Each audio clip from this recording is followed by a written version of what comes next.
Nunggani jempol. Ampun ditresepke.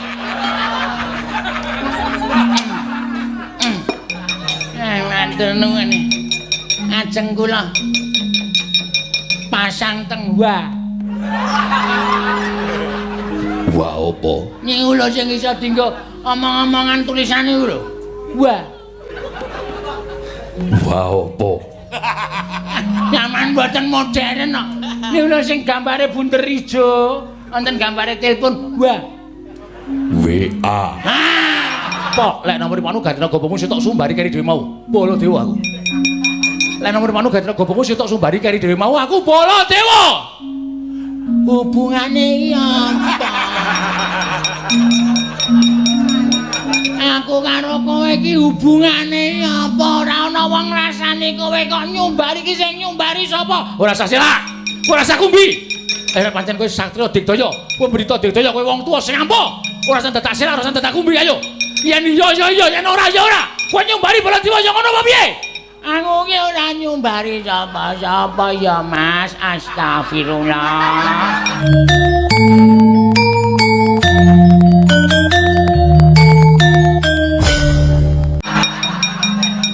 Kuwi sing gawe-gawe iki sapa? Aku ki ora tau nyumbari sapa-sapa. Nah, arep nyumbari Baladewa iki menungsane ning ngarepmu iki. Iki Baladewa ning ngarepmu iki. Iki Nata Mandura, Ratu Mandura sing selawase perang ora tau kalah. Nek karo dapurmu aku nek nganti kalah, aku nyembah karo kowe 20 tahun tak kandhani. Iya ning iki apa perkarane? Perkarane iki ya trewek kowe. Manusia jajaran. Iki karo apa kowe? Kowe njaluk.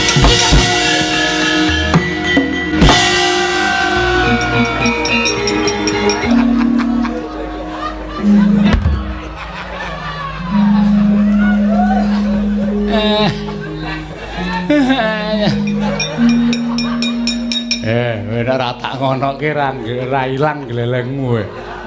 Kapokmu kapan kowe? Mungsuh Pakdheku perot-perot raimu. Ana?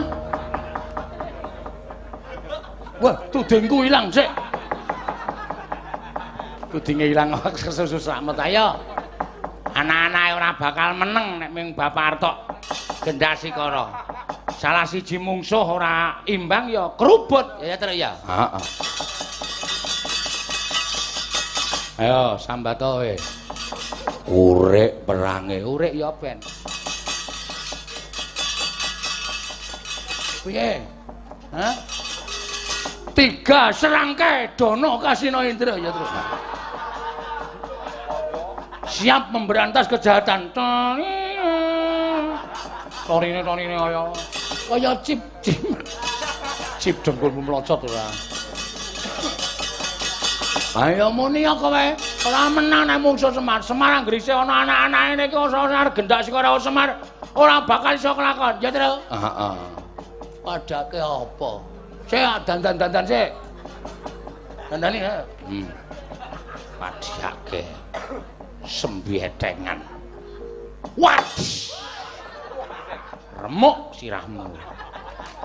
Padake. Aku maju nubruk Semar set luput tantem. Gelangser. Piye? Arep mateni aku? Tidak bisa.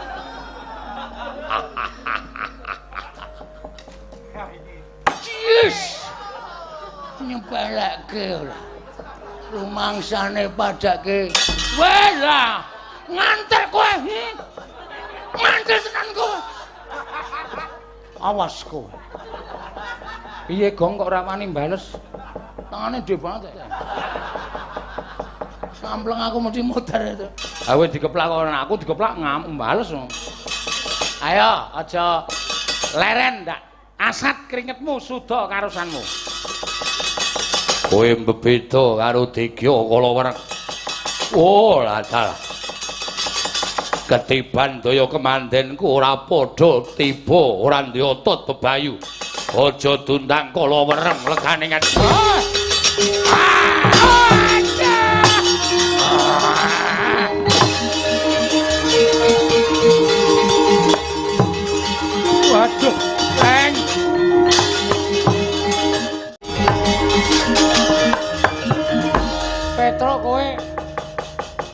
mlayu ning Madukara. Terus ndaramu Janaka wadula nek aku ana sing arep ngarah patine. Gareng lempoh, Pak. Wis ora apa-apa sok tukok ke kursi roda. Ora ditambani, ora usah wis ben ndak malah metakil karo-karo. Wis men, cah gleleng ora jamak-jamak mbok men. Lempoh mbok men. Nek wonge urung rampung lesare nesu-nesu lho Pak iki, Pak. Kuwi ora gareng Semarang. Sing lempoh sing ndi? Gareng anakmu. Wis ben ora apa-apa. Ndang mlayu aja kaya bocah cilik den ngaturaken ketiwasan Ndara.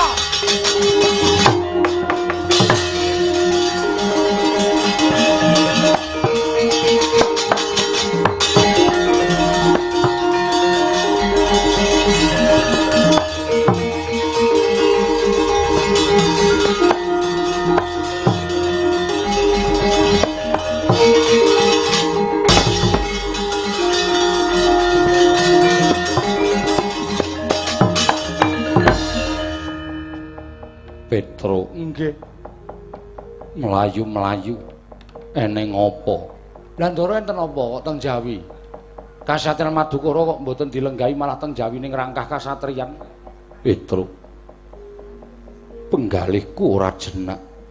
Bapakmu lunga saka Ngamarta. Panakawan padha ilang. Ning bareng kowe wis tekan ngarep aku atiku rumangsa bungah. Nggih, matur nuwun nggih, Den. Iya. Kula niku lara-lara. Nek gedhe ning katresnan sampeyan kalih bapak kalih anak-anak niku kaya ngono lho rasane. Iya. Bapakmu rak ya ora kena apa-apa, mboten. Sak rampungipun pawiwahan dhawuhipun ingkang putra. Panjenengan sak pesa piyambak lho bapak kagol atine. Gelo diunek-unekke Sinuwun Darawati didukani Sinuwun Darawati. Dina kalih ingkang putra Ndara Abimanyu terus bapak ngejak Gareng Petruk kalih Bagong lunga saking negara Ngamarta. Neng endi? Teng wana Jebres. Ngopo Petruk? Anu senam. Anu ya tapa ya. Bapakmu tapa? Nggih. Pun enten 3 sasi niki kula teng alas. Iya. Niki kula wangsul teng Kasatriyan Madukara, Ndara. Balien neng apa? Ngaturaken duta penglawung. Duta kongkonan penglawung Rajapati.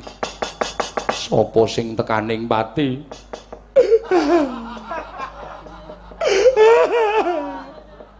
Sing sedo bapak. Bapakmu mati. Dereng, Ding.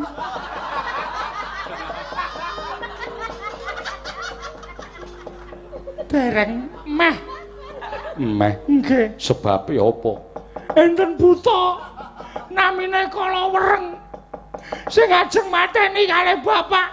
Bapak dioyak-oyak nganti mubeng-mubeng kringete gembrobyos, wetenge nganti mlembung-mlembung. Mergo saking kesele terus dawuh kalih kula, "Tru, mlayu ning Madukara. Aku ora iso perang. Ndaramu Janaka kon ngewangi karo aku." Ngoten, Ndara.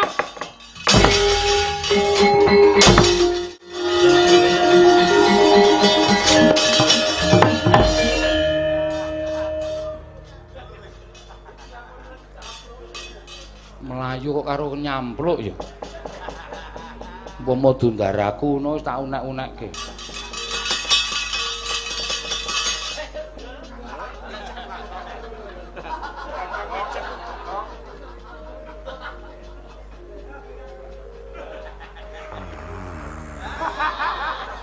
Andel ora sembodo karo nek lagi metu pertama wis. Waduh. Anggere muni awake sayah terus mongko sak nggon-nggon. Mongko kaya ngono ya iso-isone nglakoni.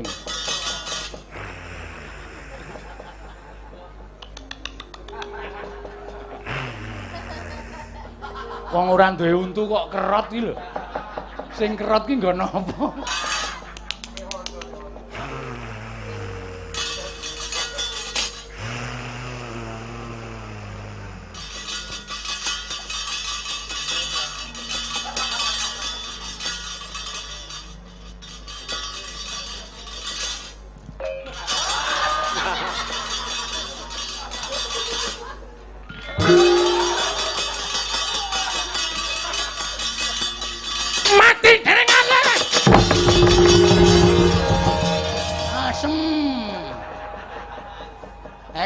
kaya ngono ki ra seneng aku terus.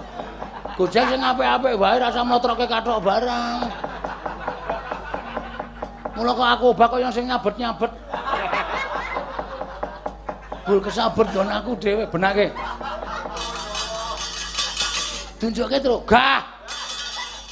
Kowe sing nyopot to, gawe ta terus. Wah, gayane ora. Mbok ganti gong ora.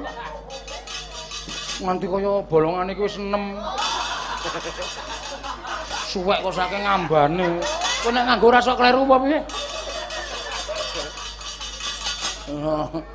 Besok tak kei nggon aku. Coba talene. Dijitet ora. Konjur, kocone gojekne ora ngono kuwi gak aku nek gojekne ngono kuwi. Marah isin nek gojek ngono. Untung ora ana wong, nek ana wong ora disorahi aku. Sarung diplotroke, kathok diplotroke. Kathok njero diplotroke terus digetak. Ditenono kowe. Aku tau ngapake aku. Kan ming tak taleni ro jempol. Salahe sikilmu nekuk. Das-dasane tak taleni ro jempol. Kowe tak getak ngolet ya kaya diplurut ta. Kae tak andani ya. Lorone kliwat ukur kae. Omonge. Loro tenan kae. Tapi kan ra weruh wong. Kowe ngurusak kae. Suramane yo getrok-getrok kae yo.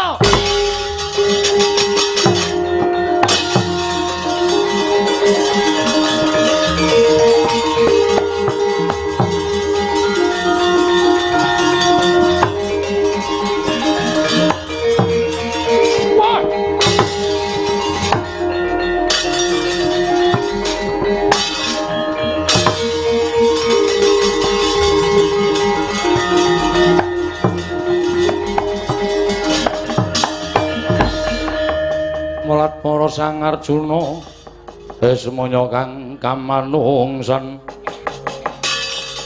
kasrepan tingkahing mungsune lan padha kadang sapa Raden Janaka iki sapa Degya Kalawereng kowe ingkang mutha-mutha kelawan Kakang Semar Badranaya ora ming Pak oyak-oyak kecandhak bakal tak sirnake Semar Badranaya. Bisa nyirnake Kakang Semar iso nyempal bau kiwa tengening Janaka gaglak limpamu parah.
Ndara Janaka wis sajake Katriwandan ora iso menang mungsuh Kalawereng. Ndaramu Janaka takon perang ki janjane merga aku mlayu ngungkurke buta aku ora iso weruh kahanane Kalawereng. Ning bareng dheweke perang karo ndaramu Janaka ora pangling. Bathara Guru nyipta Kalawereng kuwi saka kedadian wujude ngaji gineng. Mula pendak-pendak buta kae mangap kok cangkeme gumebyar mawa cahya. Terus Den Mang ngasta jemparing. Iya Kakang Semar. Petro nun jemparingku. Jemparinge ndoro nanti Reng? Bagong. Gong jemparinge ndoro nanti? Aduh tak nggo ngonceki tebu emang. Wis. Kuwi jemparing pusaka nggo ngonceki tebu ora. Melae. Yo. Nya. Niki Ndara. Iya. Kakang Semar sak banjure manginceng buta nika nek lagi gero utawa lagi nglokor mesti mangap. Cahya sing enten telake buta nika mangpanah. Niku jalaran tekaning mati Ndara. Mengkono. Nggih. Ya yen pancen mengkono aku mung kari manut. Ndak wis padake sikik menguyon butane mangap tak lepasane panah. Nggih. Kudu pener lho Den, ampun kaya bocah cilik. Iya Kakang Semar.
Dadi ngendikamu Kakang Semar.